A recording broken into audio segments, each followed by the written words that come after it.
Olá pessoal, tudo bem? Agora nós vamos para uma aula aqui que geralmente os alunos têm muita dificuldade, cai muito pouco no vestibular. O único vestibular que cobra isto é a UFO, tá? Pelo menos assim que eu vejo cobrando. E quando cai, o aluno tem muita dificuldade e muitos erram.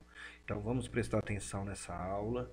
É um assunto pequenininho, mas que dá muito pano para manga, tá?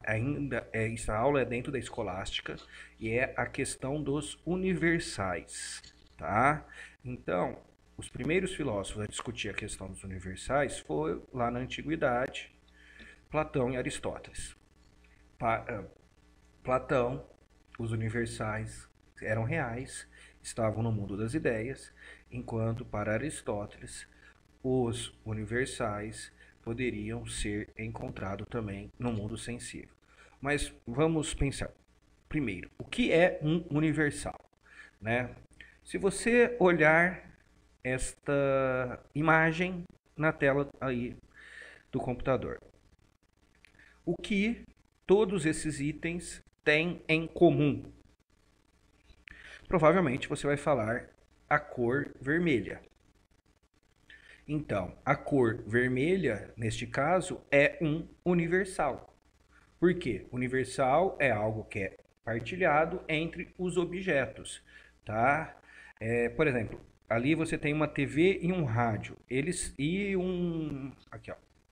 Vamos lá. A TV, o rádio e uma fita de cassete. Se você pegar essas três figuras, além do vermelho, elas têm outro universal, que é o que?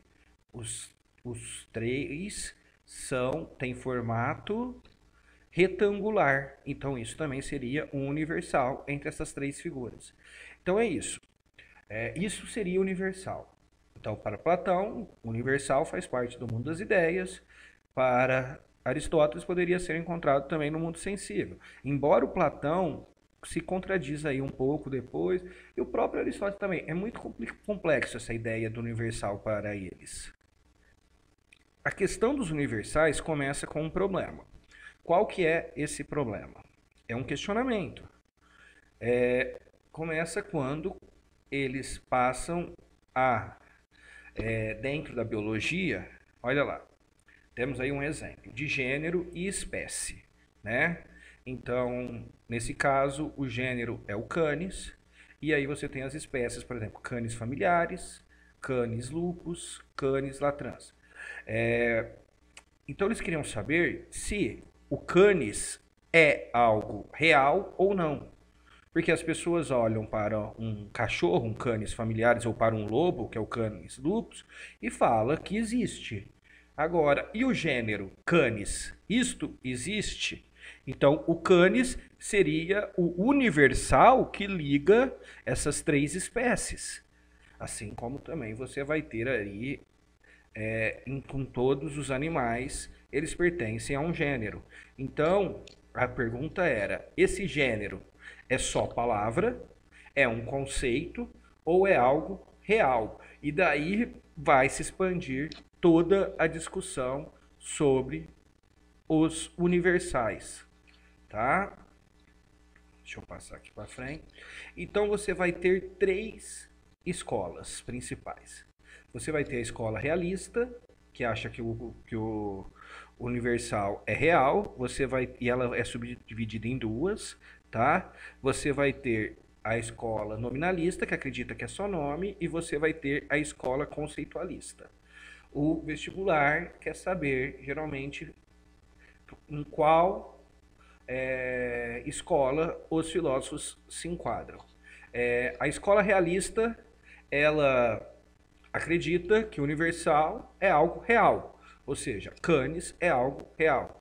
Eles foram influenciados por Platão, tá? Porque para Platão o universal é algo real, embora seja algo real fora da nossa realidade. É aquelas loucuras da filosofia, né? Então, faz parte dessa escola realista Anselmo e Guilherme de Champeau, tá? Então, para eles, Canis, por exemplo, é algo real. Tem aqueles que é o tal do realismo moderado, que entra São Tomás de Aquino, e aí já tem a influência do Aristóteles, tá? Embora ele vai para uma questão muito além de Aristóteles, porque Aristóteles prende a questão dos universais ao nosso mundo, né? Enquanto que o São Tomás de Aquino leva essa questão dos universais a Deus.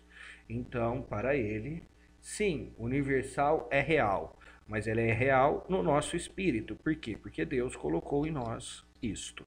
Tudo bem? Não vai cair essa subdivisão aqui para vocês. Vocês podem ficar tranquilos no vestibular. Já os nominalistas é o mais fácil de ser entendido.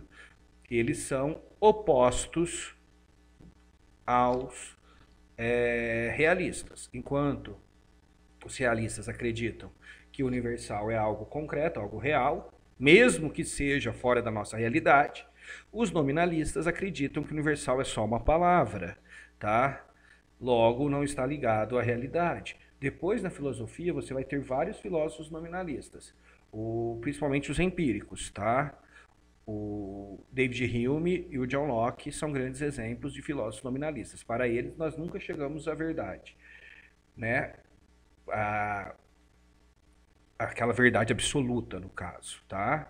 Então, para eles, o que nós confundimos às vezes, nomes com conceitos, tá bom? Universal, então, é algo inventado, é uma palavra. Então, canis, para os nominalistas, é só uma palavra que foi inventada para designar algo em comum entre os tipos de espécie de cão, tá bom? Fazem parte deste grupo Rosselino e Guilherme de Ockham. E por fim, nós temos o conceitualismo aí entre o Pedro Abelardo, tá? Os conceitualistas, eles ligam os universais a conceitos, ou seja, são representações do intelecto ou entidades mentais que nós criamos para conceitualizar, para compreender o mundo, tá? Então não é apenas uma palavra, porque por trás tem algo, tá? Não é simplesmente uma palavra, por trás há um conceito e não apenas uma imagem ou qualquer coisa assim.